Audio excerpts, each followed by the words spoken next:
So, welcome to our annual agave tasting. This is always, quite honestly, my favorite tasting of the year because it's not only a celebration of Mexican Independence Day, but also for me, a celebration of my mom's birthday that I get to bring agave to you guys. And she was a big tequila and mezcal fan. So, she was not drinking as nice a stuff as we are today, but so uh, wish she was still here so I could have her part of this, but all good. So we celebrate her anyways.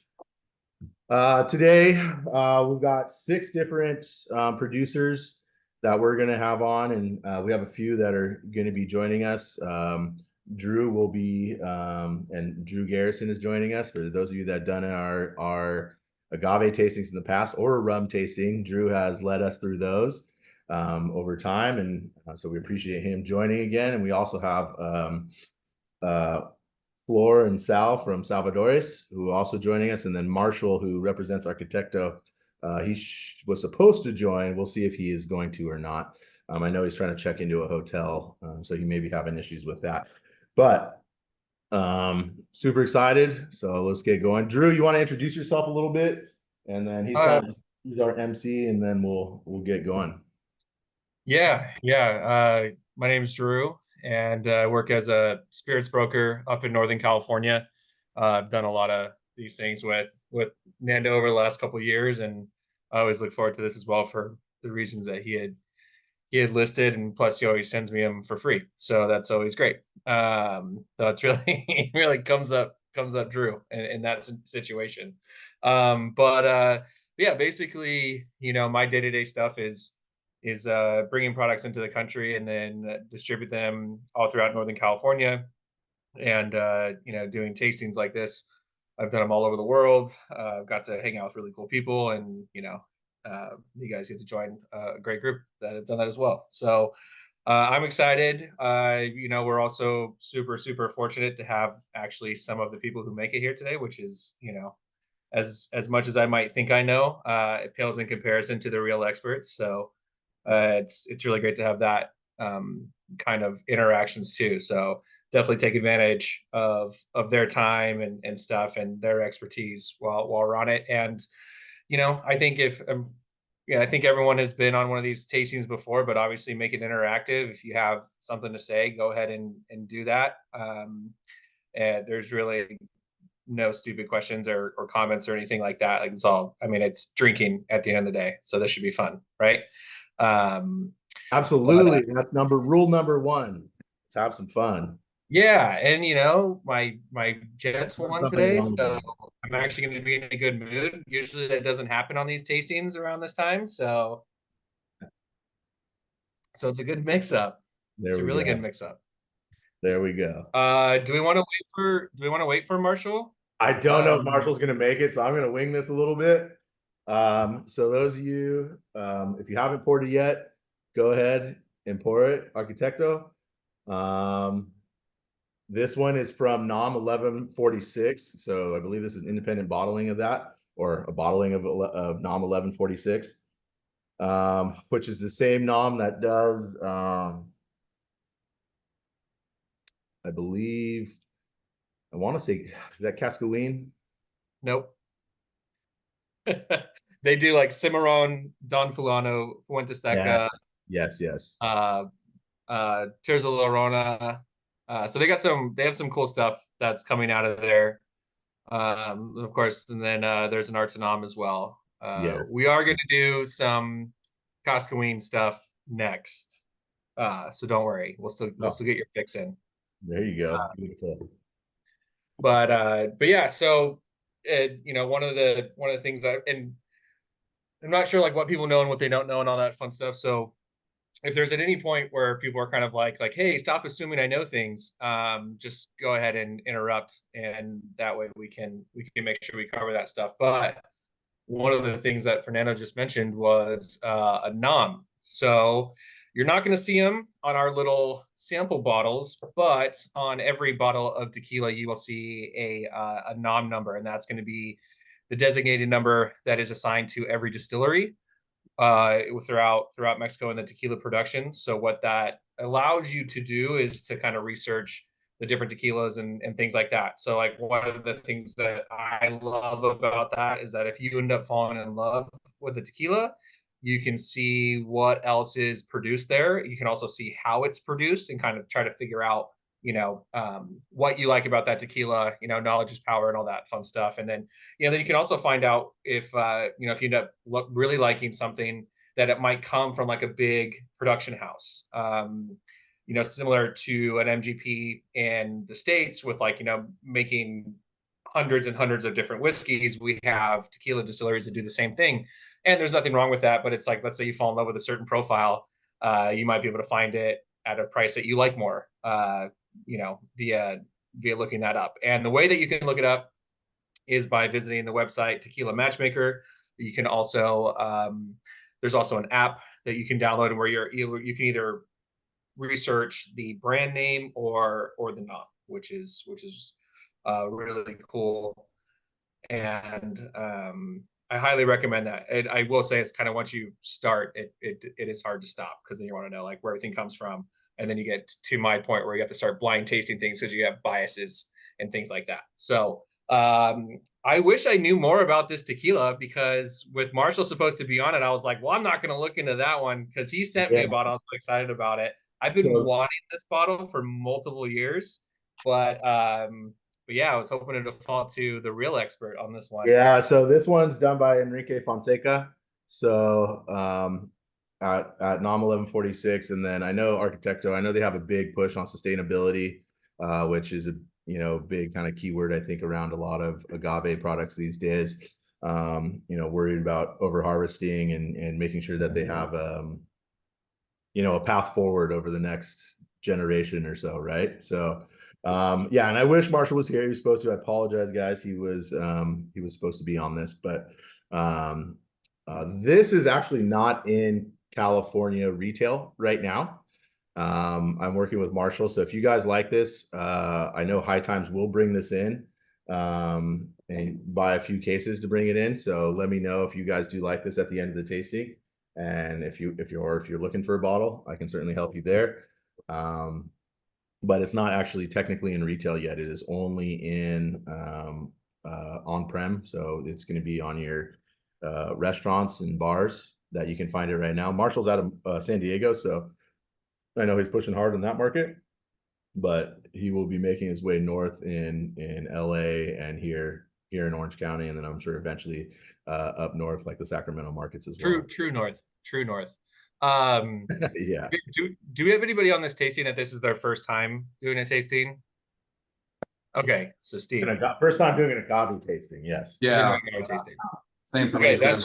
That's great. So I mean, in terms of the tasting, process, it's it's gonna be very similar to if you guys have done the whiskey ones or anything like that before. Like, there are a lot of really, really cool expressions here. And there are some very big profiles, like very big profiles.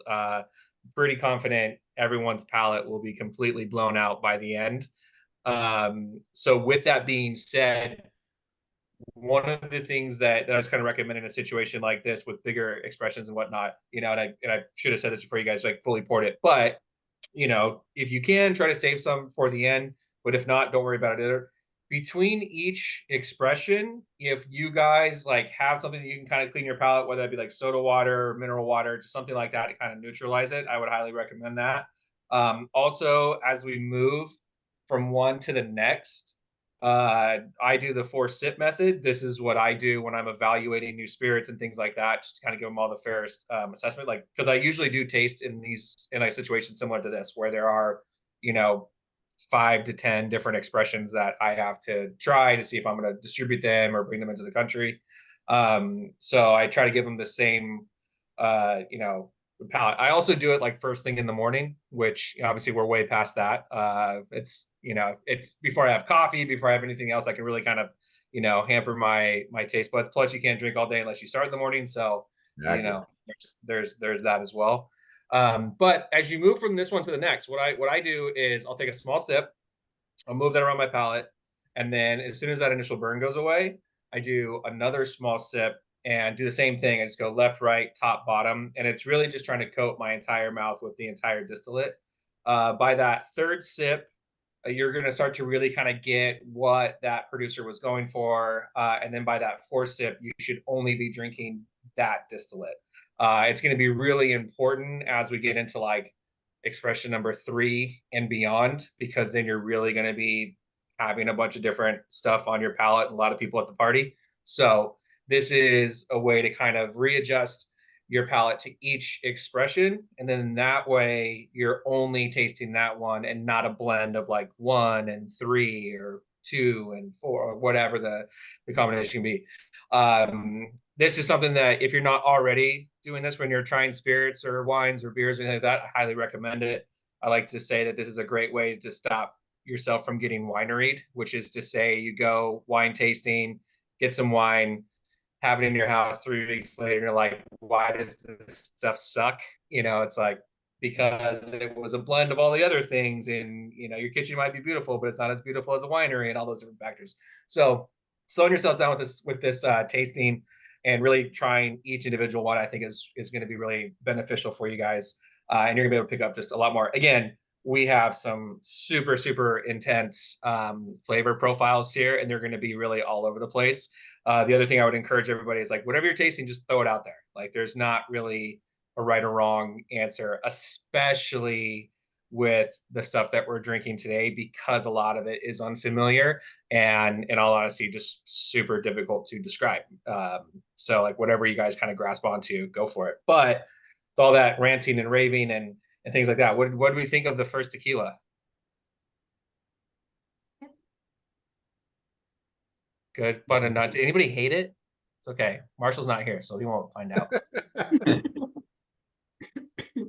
So I get a ton of citrus on this one, like very citrus and mineral forward to me. It's not, to me, a little different than what I would expect out of a tequila. Like almost, it has more of like maybe like more of a mezcal note than for my palate. What do you mean by mezcal note? Just so I tend more descriptive. I tend to not get a ton of like mineral notes in my, and by that I mean like there's almost like a, like, I don't know if you've ever like, not that I've sucked on a lot of rocks, but I imagine like if you like put a rock in your mouth, there's like a mineral note to this, and I feel like there's minerality behind that citrus. Like citrus pops in the front, and then I feel like it's something I get with some of the mezcals, that I drink, which is not a bad thing. It's just a note I get. Nice. Yeah. No, it's okay, man. You can tell people that you suck on rocks. I mean, you're a Dolphins fan. Pretty sure that's what you guys do. Wow. For how long the Jets have sucked, I don't know, but all right. Listen, I just, if you don't hurt other people, all you do is hurt. So I have to mix those in as much as possible. So we are going to be jumping back and forth between like mezcals and some tequilas and stuff today too. So, we can get more into the nuances as you guys loosen up and drink and have more questions. But as just kind of like the 30,000 foot view on the difference between tequila versus mezcal, tequila is going to be made of one type of agave, and it's going to come from one of 5 states. So Blue Weber agave is going to be the prime driver for that. Jalisco is going to be the main state that it's coming out of. The reason that they use Blue Weber is just because that was the most prominent agave in Jalisco at the time. And so when they established their denomination of origin, they were like, we want this to be the focus of it. Blue Weber also has a shorter maturation time. And again, at the end of the day, as beautiful and as artistic as all this stuff is, it's still a business and you have to make money at it. And if you only have to wait 5 to 7 years, that's an agave that you're probably going to feature more, right? So that's very, very distilled, pun intended, way of breaking down tequila. Whereas mezcal is going to be 40 plus different types of agave are used. Most of it's coming out of the state of Oaxaca. It kind of goes back and forth on between 9 and 10 states, depending on who's in charge of the CRM that day. It seems like, and kind of where that lies, but mostly coming from Oaxaca. And then Espadín is going to be one of the more used agaves as well. Similar reasons to the tequila situation, where it's very abundant out throughout Oaxaca. It does have a shorter maturation time, It's a little bit longer than tequila typically, but yeah, so that's why you're going to see that. So we're going to get into more of those here in a bit, but just like, those are like just like the very basic differences between the two, and then there's just all kinds of levels of nuance and expressions and things like that, and what you're going to learn and speaking with some of the people today too. So moving on to the next expression, we are keeping it in. Hey, Drew, Blanco. can I ask a quick question? It's probably really Sure. dumb, but are these aged at all? And what are they So, aged? Yeah. okay. No, it's not. No, that's not dumb at all. We do have some expressions today, kind of depending on which pack you got. Um, if you got like the extra Some ones, of I the think, add-ons will be aged, yes. yeah. So the way that aging works with when it comes to these agave questions, or with the agave expressions, is all the stuff that we have in the main lineup is all unaged. Okay.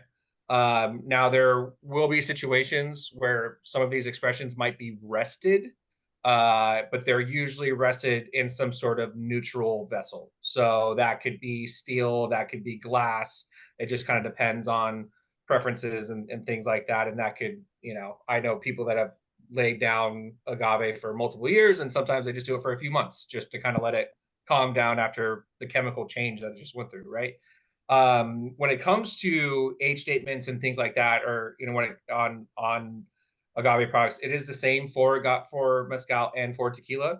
So anything from 0 to 60 days, either in a barrel or in some sort of like, it can be considered a Blanco, silver, plata. So like there's all kinds of different names that kind of get used. That you also sometimes see Joven used as well. And basically, more often than not, there's no contact on wood in that situation.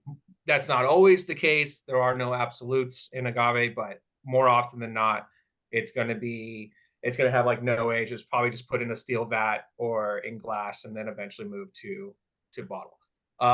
From 61 days up to 365, anything that ages between that time period and then is bottled would be considered a reposado. So at 61 days, which is what like Patron does, that'll be considered a reposado all the way up to the 365 days, and then pull it out from there.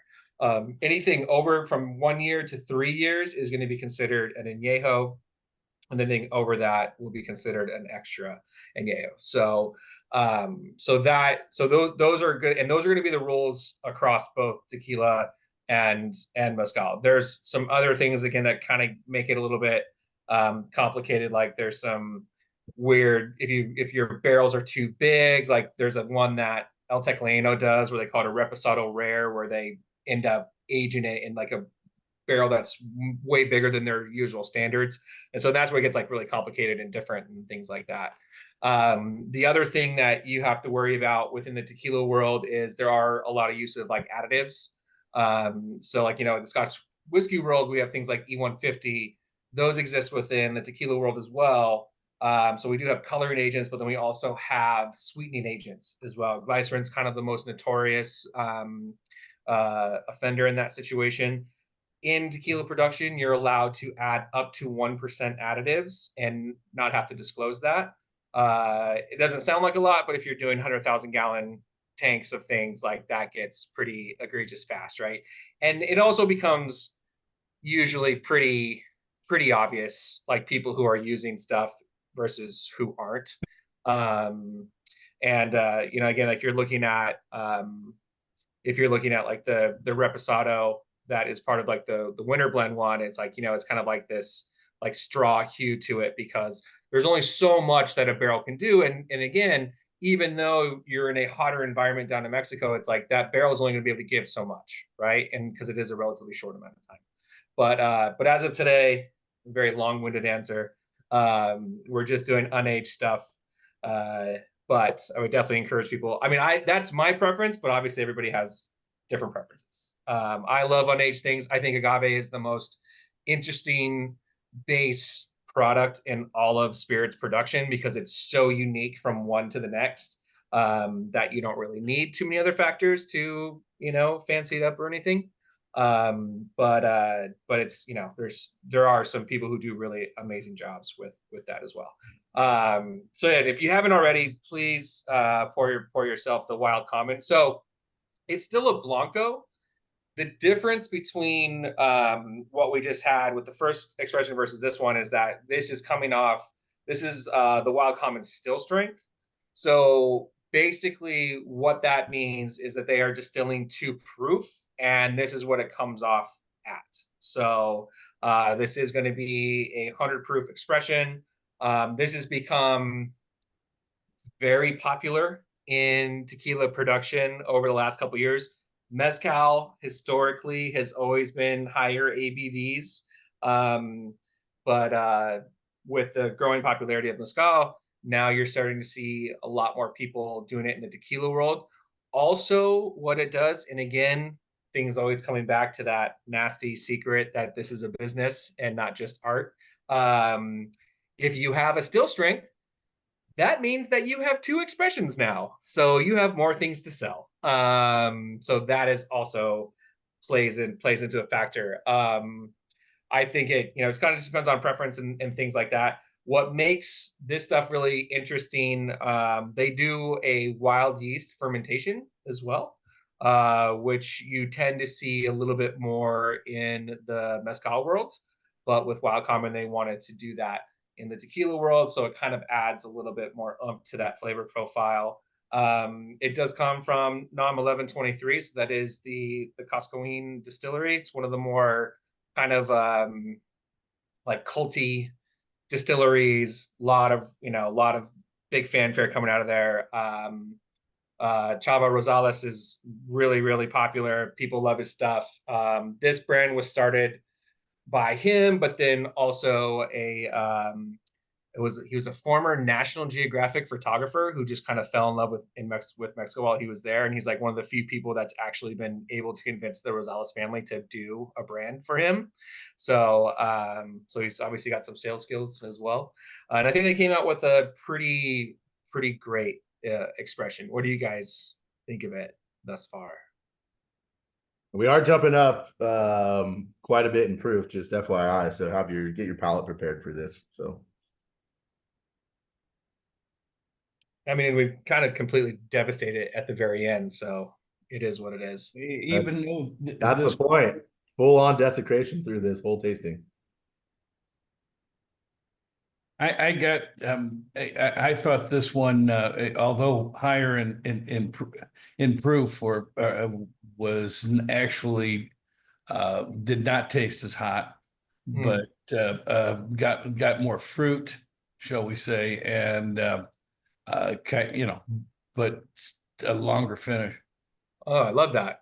Yeah, I think that's like one of the best things about kind of getting into like really well-made agave products is they can clock in pretty high, but it doesn't seem like they are, which is obviously very dangerous. I call these like sea leg expressions, to where it's you have one, it's great, then you have 2, it's even better, and then you before you have your 3rd, you get up to go to the bathroom and you kind of stumble a little bit. It's like, oh wow, yeah, that is higher proof. So yeah, I think that's one of the beautiful things about these expressions too, is that we're not like, I don't think anything here that's being poured tonight is really high production. So with that being the case, like you are taking a lot more hearts of the distillate and really kind of like the best of the best, in my opinion. So with that being the case, like you do get better cuts and distillates that, even though they are higher proof, they are really, really easy to drink, really flavorful, and and as the tasting goes on, again, that alcohol will subside further and further and further, then you guys will be really talkative. It's going to be great. It's going to be a lot of fun. So I'm actually surprised this one has I really love front palate and the mid palate, and then you get it completely changes. I love the change in this, and that I get like a peppery note on the back. back palate here, which I don't know if that's indicative of the proof or just that's kind of the distillate, but really nice.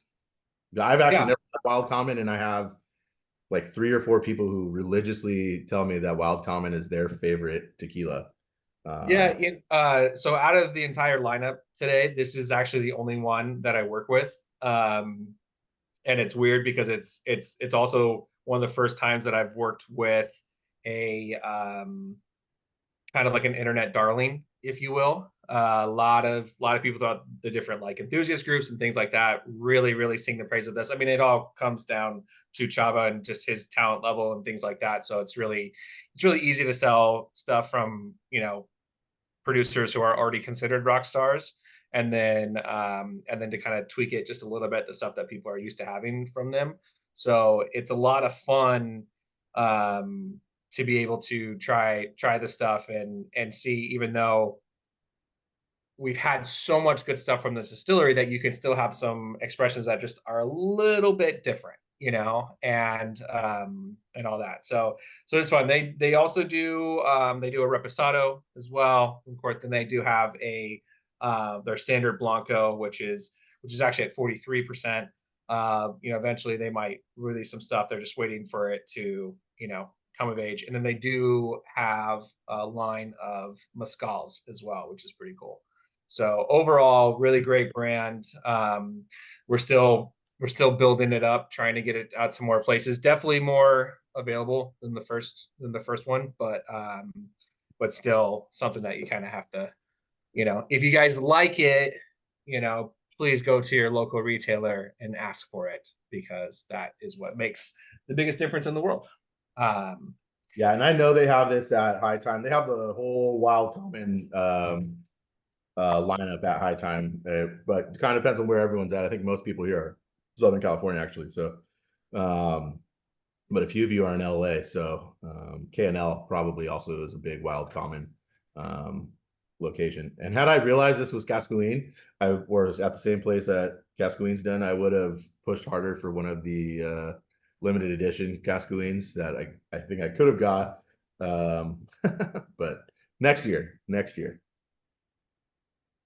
Does anybody else have any thoughts on this one that they're willing to share? So again, even if it sucks, you can tell me it sucks. I won't say anything. I don't make it. I just sell it. So, you know, no hard feelings. Nah, overall, it's I'm a newbie to agave basically. Sweeter on the nose for me. Just at the very end, kind of like a vegetable finish at the very end, like lingering taste at the very end. But overall, it's pretty cool. Nice. Well, we love that. I mean, especially people that are new to it, you know, like the last thing you want is to turn people away from a category when they're new. So that is very exciting to hear that that you like it. And yeah, and vegetal is a pretty common note that you're going to get through a lot of different agave expressions. And yeah, there's going to be a couple weird ones coming up too. That's going to be fun to see what people come up with. So the next one that we're doing is going to be the Lamata. So right. This is actually kind of confusing, because I know that we talked about tequila and then mezcal. What we didn't talk about was agave destilados. Basically, we have 2 today. Yeah, and what that means is that it is you know, it's done in like one of those fashions. It's very similar to tequila and or mezcal, but it is not register with the CRM or the CRT, which are the governing bodies for those spirits. So they end up becoming known as agave destilados.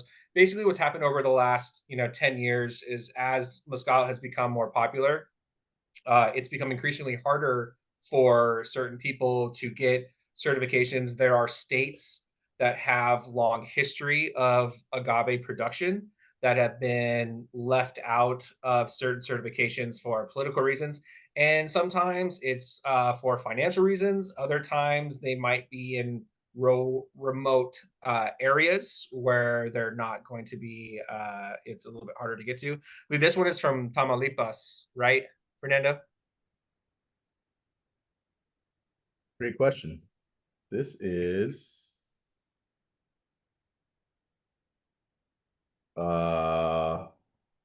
Jose Castellanos. Yeah, it is. Yeah. Okay. Okay. So this is one of the mezcal producing states, even though this is not a certified mezcal. Yeah, you're right. Correct. So then another thing that makes this really, really interesting, and this is going to be kind of like fun for our whiskey drinkers, is this is an ensemble. What that is to mean is that it is basically a blend. Now, in the Scotch world, when we're talking blends like Compass Box or something like that, it's usually barrels that have already been aged, and then you have a master blender that comes together and blends those and creates these really beautiful expressions and things like that, right? In mezcal, it's a little bit different, and this isn't always the case, but this is more often than not the case of how they do it. They actually will harvest all the agave and then cook it, crush it, ferment it, and distill it all together. So it goes through the entire process together, whereas opposed to whiskey happens like post distillation. And so there are 3 different types of agave that are in this expression. I love ensembles because when you do drink as much mezcal as I do, you start to become a little bit more familiar with some different flavor profiles. So it's fun to pick those out as you're like, you know, going through them and trying different stuff and enjoying them. So so really take your time with this one, because, you know, as it's already been pointed out with some of the other things, it's like, you know, the like agave expressions tend to basically slowly unravel and with different flavor profiles, kind of like a cocktail in a glass, right?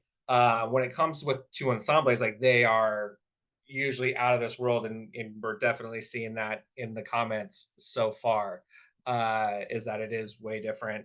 And I love ensembles. There's definitely a thought process where sometimes people are like, it's like, oh, you know, if it's a blend of you know, multiple agaves, does that mean it's cheaper? It kind of depends. If you're using something like espadine, sometimes that'll help get up the price point down. But really, the way to look at this is these are like old family recipes that have been handed down for multiple generations.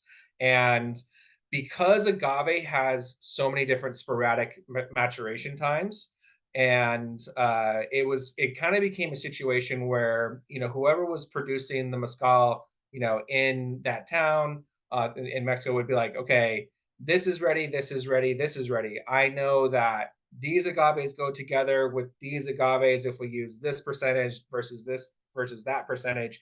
And so it's basically kind of like flipping through the family recipe book and being like, these 3 go together. We know they're going to be really great together. They complement each other. You know, you can have ensembles with as little as 2. I think the most I've ever had in one expression was 6, and it was pretty messy, but it was from a brand that's kind of known for being messy. So that's neither here nor there. These guys are also hand mashing their agave as well, which is just absolutely back-breaking, brutal work. And wild yeast fermentation is going to be, I believe this one's a single distillation, which is super, super crazy too, because typically you see a lot more double distillation, which also I think is probably one of the contributing reasons on why it's not considered a mezcal, is because it's not distilled twice.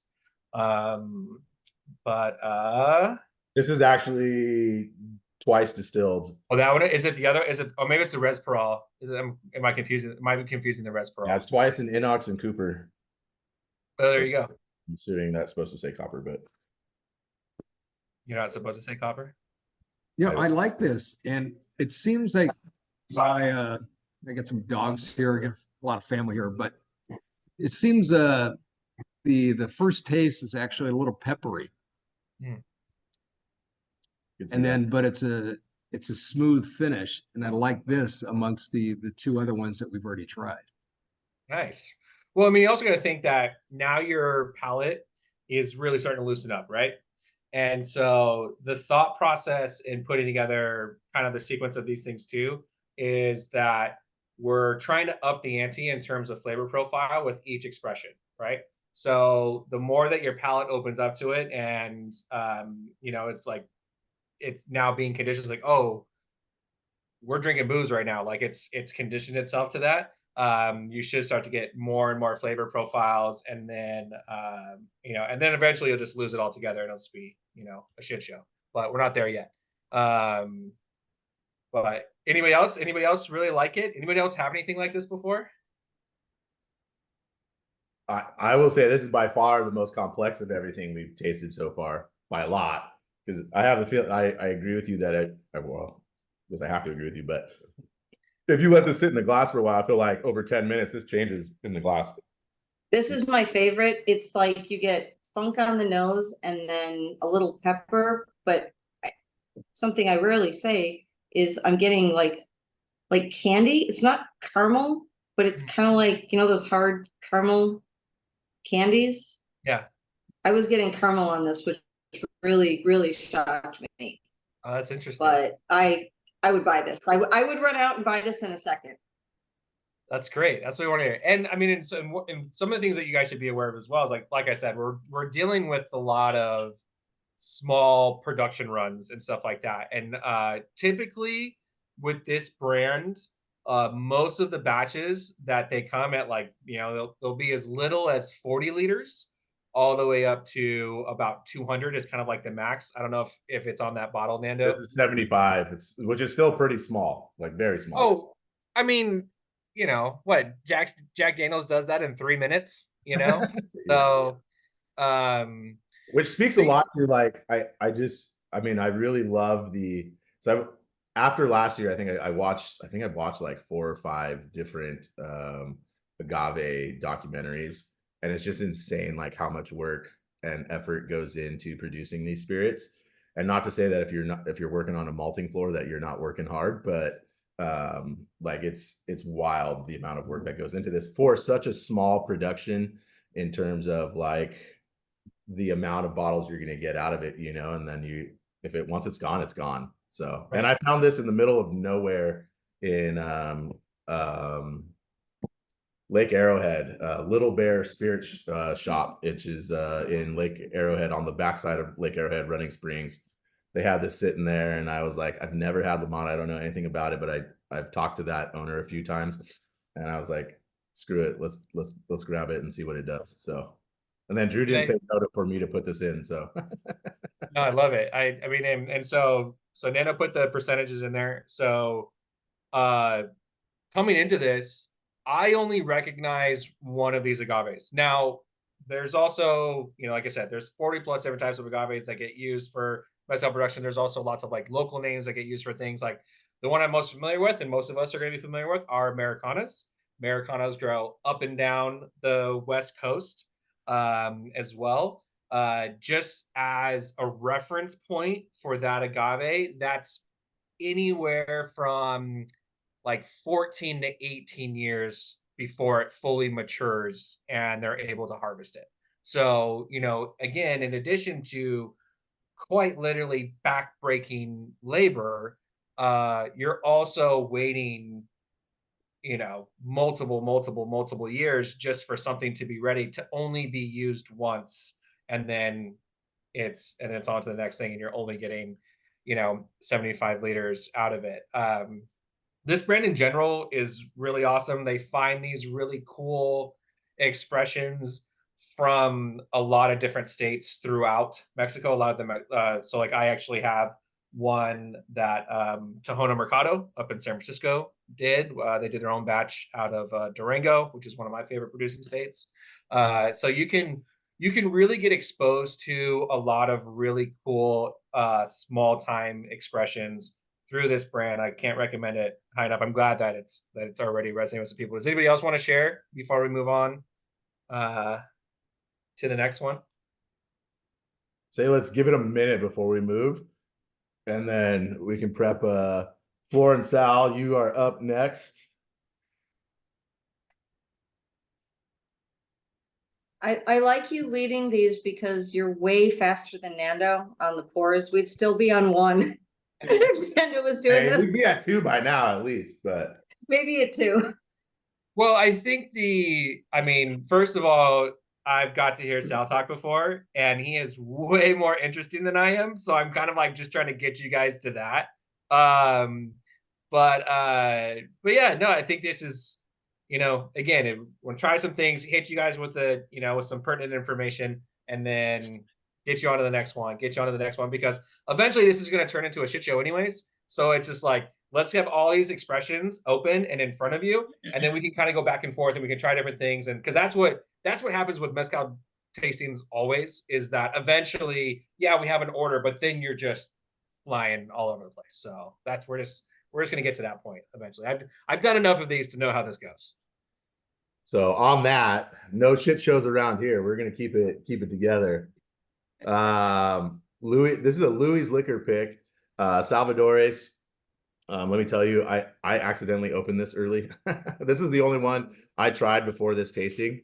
I opened this with Chef Allen out of Maizano, which is here. It's a new Mexican restaurant here out of Costa Mesa. I fell in love with this like immediately. I have a secondary bottle of this that I was maybe going to sell after this tasting, and so I didn't sell it. I opened that too. And so I really enjoy this expression. So Sal, Flor, feel free, introduce yourselves, let us know what we're drinking now, and we'll go from there. Yes, sir. Well, thank you for having us. It's exciting. I learned a lot by Drew talking about all those expressions, especially whiskey. So it's great to hear all that, and thank you for having us. But I think the expert here is Salvador in doing this expression, so I'm going to let him take over. Yeah, well, thank you very much, Nando and Drew, for the opportunity to spend some time today and go over with that expression that is very special batch. Actually, I have this bottle number 14 out of 102 only bottles that I was we did this batch in 2022, and we released it in 2023, and the one we did last year is coming soon also to California, most likely yes, California, probably Chicago, not sure about New York, but yeah, we're going to be doing batch number 2, 3, and 4 this year. And basically what we did with this batch is an ofrenda por Dia de los Muertos. We took that important day from the Mexican culture, and I decided to do something with a destilado con still mezcal, but the CRM states that we cannot call him pechuga. It needs to be called destilado con or distilled wheat. And what we did is we got the marigold flowers, the little apples that we call it in Oaxaca tejocotes. It's very small apples, and also a little bit of mandarin. And the focus was just to enhance the marigold flowers and aromas that we normally, when you walk into a Mexican house, that they celebrate their ancestors by having pictures and food and fruits in the altars in their houses. When you walking in there, you smell that flower aroma, and that was the inspiration to do something like that. And we used espadín agave as a base, and then we add all those ingredients before we start the second distillation, and we distill this for probably 8-9 hours, and we're able to get just the 102 liters or 102 bottles. Yeah, it's a very simple process if you wish when you making mezcal. When it comes to do pechuga styles, right? But a lot of times it's the touch of the producer or the maestro mezcalero in this case. And what we do in our team, because my team is very small, we only have 6, 7 people at the time at the palenque. And one of my nephews, he worked with us. He's a chef. And whenever I want to do something special, I have a meeting with him and says, you know, Lalo, I wanted to do this crazy stuff. So because he's a chef, he started asking me a lot of questions. So how do you want this? You want this particular item raw, cook, grill, because that is going to give you a different flavor profile. And then we develop the recipe. We agree on the quantities and the weight, and then we execute it with the maestro mezcalero. But yeah, this one is very special. I think the flavors and aromas are very unique. I don't know if anybody of you guys can share what you find. That will be great. Sal, Yeah. I have a question for you. Yes. So in this pechuga or pechuga style, Yeah. does the citrus and the marigolds and stuff, does that go directly into the distillate itself in that second distillation, or does it hang above it in like a gin basket, or how do you guys do it? In this particular case, it goes direct into the liquid that we're going to distill for the second time. Normally, what we do, for instance, I have a cafe and cacao. That one I just create like a tea bag and put it in there. And the reason of doing that is just it's easier for us to clean the copper stills after the distillation. So that's the only reason. And the other thing is whenever we use any type of proteins, like the turkey and mole, we fill up the entire turkey with mole paste and then put it on the outside, put it into a net, and then we hang it on top of the copper still inside. And that's the only, see? And that create, you know, like a filter when the alcohol starts raising, captures the flavors and aromas, and also the drips, right? A little bit of the drip, but that's the process that we use when it comes to pechugas. That's awesome. Thank you so much. So yeah, so just to, you know, further clarify, it is very similar to like these gin baskets where all those vapors are rising through, you know, like that mesh netting with like the mole turkey and stuff like that. So it's I would encourage anybody who has not had, you know, other types of like, you know, definitely get all of Sal's, because everyone that I've ever had from them has always been, I think, one of the more unique expressions. And it's a very delicate balance to making sure that you're putting something, you know, in there that is going to be a complement to the distillate as well, right? And that's not always the easiest thing to do, and it just further shows like, you know, as rustic as all of this might come off, like it really is science, and it really is talented people who are pulling this off and creating flavor profiles that are absolutely fucking mental. Like it's just such a cool thing to be able to geek out on this stuff. And there's, you know, of course we have gin and stuff like that, and we have people who do infusions and things, but you know, they're just, nothing really compares to the unique nature that gets brought to the table by different mezcaleros and mezcaleras across Mexico. And this is just another really, really really incredible expression. I mean, I hadn't had this one yet either. This is really, really cool. Very, very well done. And I've You know, loved. Drew, I was very happy to hear when you explained the difference between an ensemble in a mezcal world and ensemble in a whiskey, because I didn't know that. So I learned that today. Thank you for that. But one of the things that I would like to add also to this distill is that what you're trying right now is 2023, but this was done in 2022. So we do a year ahead for the next year. So right now, the release we're going to have for Cempasúchil in 2024 next month was made in 2023. So it's really and balanced, yeah, right? in the mezcal, especially when we don't rest the mezcal in wood, we call it madurado en vidrio or rested in glass, right?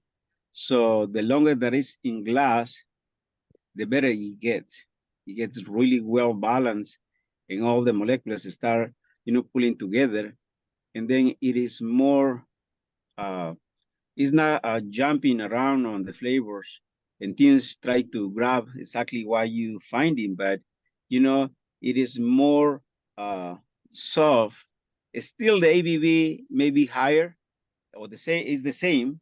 In this case, is I think it's 50.4, but because it's well balanced through the time that is being in the glass, you don't feel that is the 50 ABV. It feels very soft, right? Mhm. But it's still 50. So just be careful with that one. See, I'm not completely full of shit. It does like calm down. Like the way that I've always tried to explain it to people is when it goes through that chemical change, because that's what distillation is, right? Like we are changing this liquid on a chemical level. It needs time to settle down and to come together.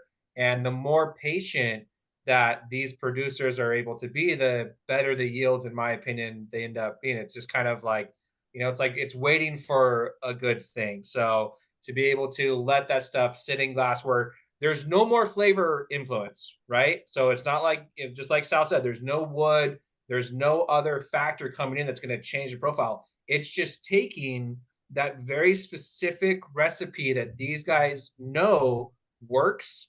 And just, I mean, it's like a stew, right? It's like you just let it sit, all come together, all the flavor profiles where, like a lot of distillates, again, it's like this stuff will continue to change and come more together and things like that. And it's just another great example of just the artistry and then also just the patience where you kind of go like, this was great. Let's, we could theoretically sell this right now and people would like it, but we want it to be the best it possibly can be, and it becomes the best by being patient, which is just another reason to be a total stand for agave, right? So I love it. Yeah, definitely. And in addition to something that you already covered, Drew, is the waiting time for the agave to be ready.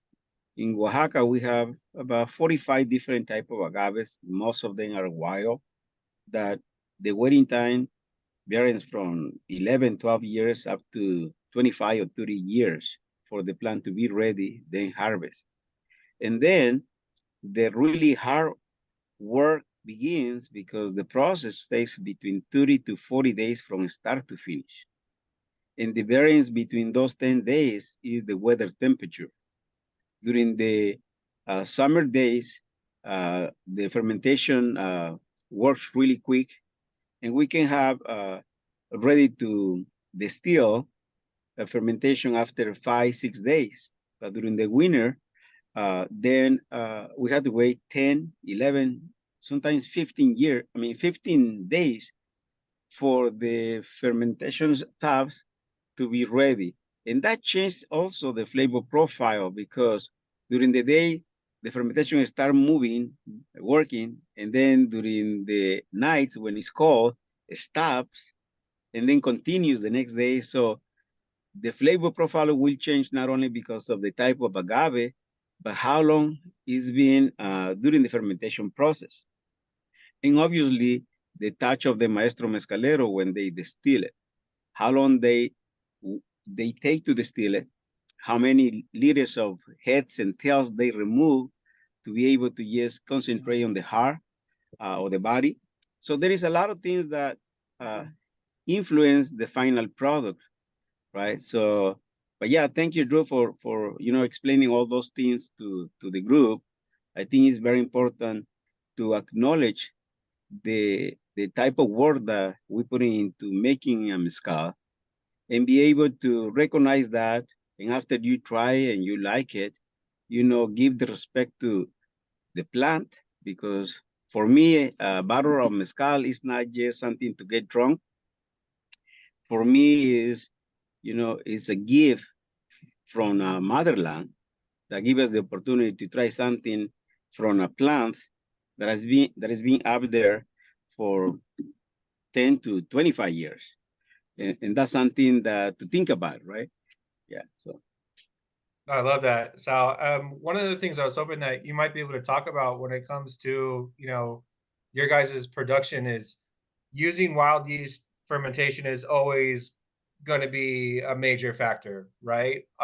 What are some of, are there like fruit trees around your guys' palenque, or are there other, like, what are some of the contributing factors do you think that that is contributing to the yeast in the air around the palenque and your guys' production? It's funny because 10 years ago, our Palenque place was at the end at the end of the little town where we are at. And now, after 10 years, we are in the center of a small little housing. So now we are within the city, within the town. We're not up there on the fields anymore. We have 2.5 acres of land where we have the distillery. The weather is very hot. The soil is very arid. There is not too much water. We have a well in there that we use to do the fermentation, but there is not too many trees. It's just a little bit of agaves there on the field. We have some pirus, some ficus trees, and that's about it. See, there is not much. It's just what is inside the wooden tabs from previous distillation, and what is on the ambience is what we use as a wild yeast. Interesting. Yeah, no, that's awesome. I think that's great. Do you think that there's like do you think there's an interesting or a unique trait that your mezcals have versus other ones that are currently on the market? We put a lot of attention to details, and with my team, we talk about it. We have weekly meetings, and we discuss, what are the things that it may affect the final product. Like, for instance, one of the things that we're big on this is don't rush things. If the distillation is going to take 10 hours, just do it. If the fermentation is going to take 6 days, let's wait, right? But I think for us, it's important not to rush anything. Sometimes people say, no, I want this by the end of this month. It says, yes, next month, right? So we can have that in 1 month. So yes, the process takes 30, 40 days. And then the other thing that takes time is, the certification, because we are with the Consejo Regulador de Mezcal. They had to go and check. They becoming more strict now. I'm very sure that there is a lot to work on. But now, before it was just taking the information from the mezcaleros, and now they actually pull the pictures when they pick up the agave on the fields. They pull the pictures when they deliver the agave to the distillery.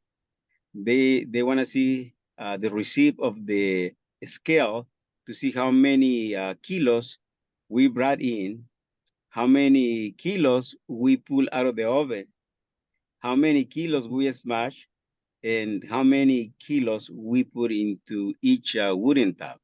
So that way they can really keep track of how many kilos per liter of the yield that we getting, right? So because I'm very sure that in different places, they create a lot of liters with less agave, right? So Somehow, some magic way they figure it out. yeah. So and I like that, right? So I like that now they pushing more to really see all the details in order to have the right product, right? And I think that's important, right? When you see a cheap, very cheap or affordable mezcal, you have to think twice, right? Because making mezcal is not cheap, and it shouldn't be cheap, because all those factors, right? It's not because the maestros or the mezcaleros want to get richer, but no, it's just the cost of making 1 liter of mezcal is a lot, right? And then obviously when they bring it to the US or any other market, all the tiers that they need to get into until they get to the final, the customer's hands, right? So that's a lot to think about it. So I think it's important this type of conversations, so that way we can put, the words up there, and what are the things that we're learning, no? And it's not just right now. We just learning a little bit about the making of mezcal, but we don't think about what is happening in the environment about the agave. We don't think about the people that they take care of the agaves on the fields, where they come in, when they get the water sources, where they get in the wood, right, to do the distillations. Are we really replanting trees to have a better future? So there is a lot of different things that we need to look at it, and not just the final product. I mean, we can enjoy that one, but don't forget about everything else that is happening behind. Yeah. Yeah, that's awesome. Absolutely. Before we move on to the next one, Sal, you've been doing this for a while. You've seen this industry grow and things like that. I know for myself, sometimes I get a little negative about it because it's, sometimes mezcal seems like it's getting too popular, and I'm like devastating a place that I absolutely love by enjoying its product too much. But what do you see as the future for mezcal from your perspective? We don't want to have the mezcal like the tequila, because that will be a cause for Oaxaca, for any place that that we can produce mezcal or destilados from agave. I think the ecosystem needs to survive, and we need to do our part. I think if we keep it like that, artisanal, small batches, and things that we can enjoy, and not get rid of everything that we have on the fields, because we may not be able to bring those back in the future, right? For me, when I do wild agaves, I just do maybe 1, the max 2 batches of wild agaves, like Tobalá, Cereal, Tepestate, Roqueño, Jabalí, because, and I do 1 batch about 350 to 400 liters a year. That's a small batch. But you see on a different, let's talk about tequila, right? And it's nothing against that. But you see a small batch of 96,000 liters. So how is that small, right? So our small batches could be 30 bottles. So that's the difference, right? And a lot of things we don't think about that. I think we confuse the consumers when it says, no, this type of drink is sweet, it's smooth and things. And when it comes to the agave world, it shouldn't be sweet, it shouldn't be smooth. It should have some sort of flavor profile that it will make you think, what is this about, right? What I'm drinking, what I can find, what this agave is giving me. And a lot of flavor profiles is totally different, right, from one to another.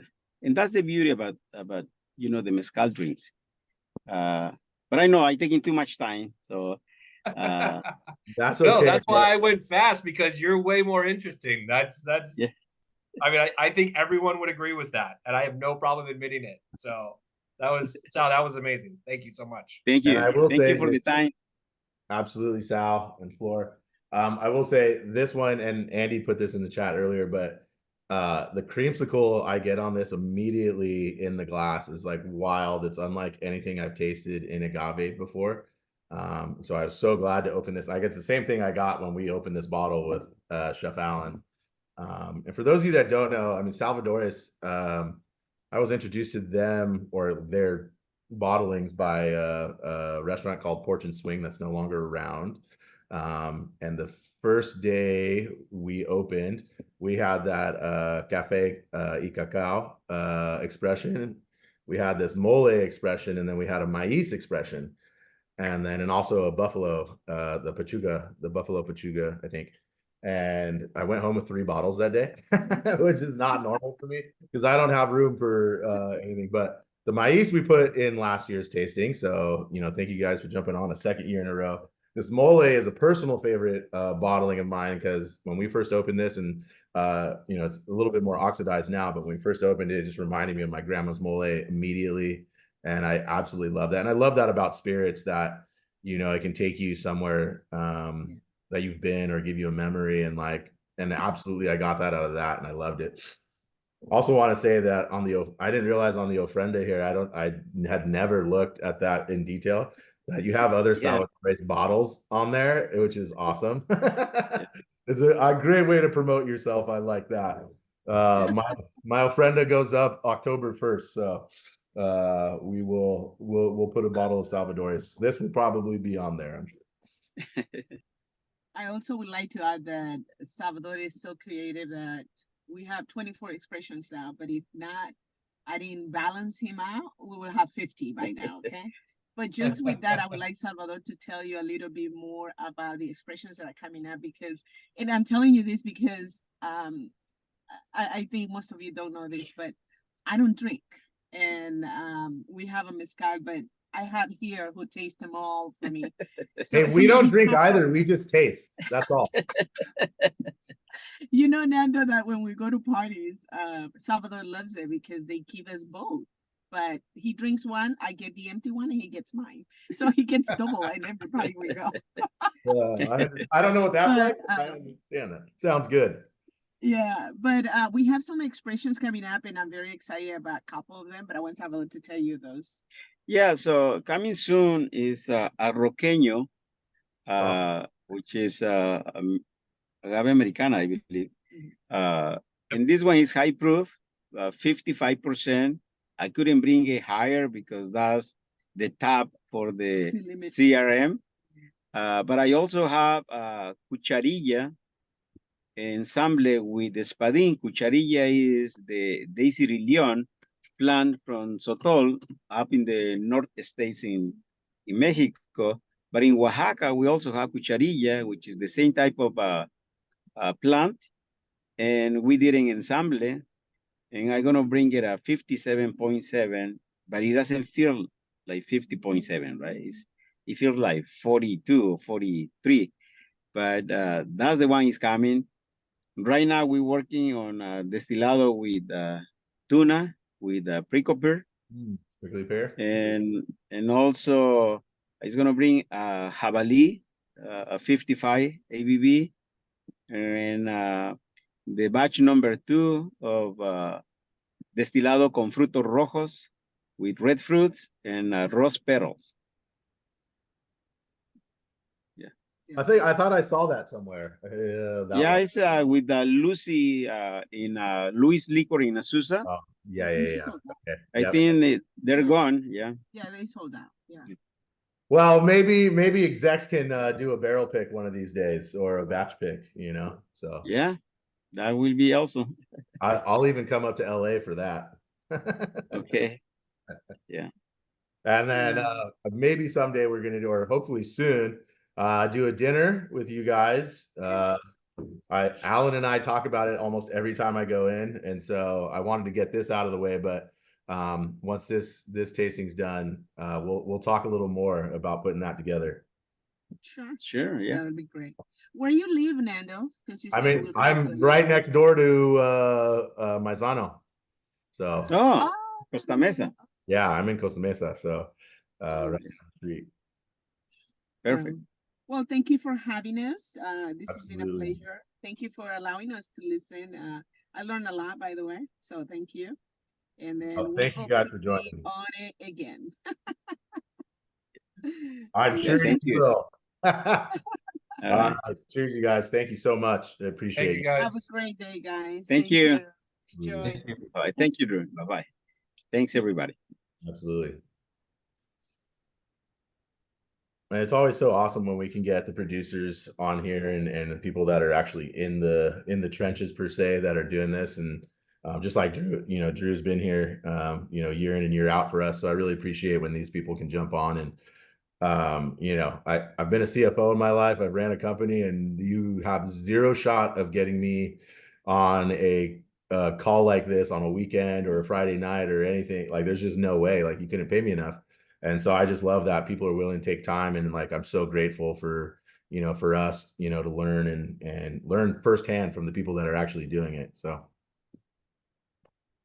No, that was awesome. I mean, I hope you guys understand, like where some of my passion comes from, because it's like, you get to have those conversations at the minimum weekly, sometimes even more than that. And you kind of, at least for me, it's you kind of want to like run through a wall after that and sell all the mezcal and keep that dream going, right? Because you're just, I don't know, it's mezcal has this really amazing history, and I mean distillates in general are just a fun thing to work in, and I don't take that lightly. And having experiences like that are kind of what keeps me motivated. And and taking that into the next thing that we're doing is the Rezpiral. So the Rezpiral, Drew, real quick, hold on, sorry. I'm gonna say goodbye on the recording. We're done here.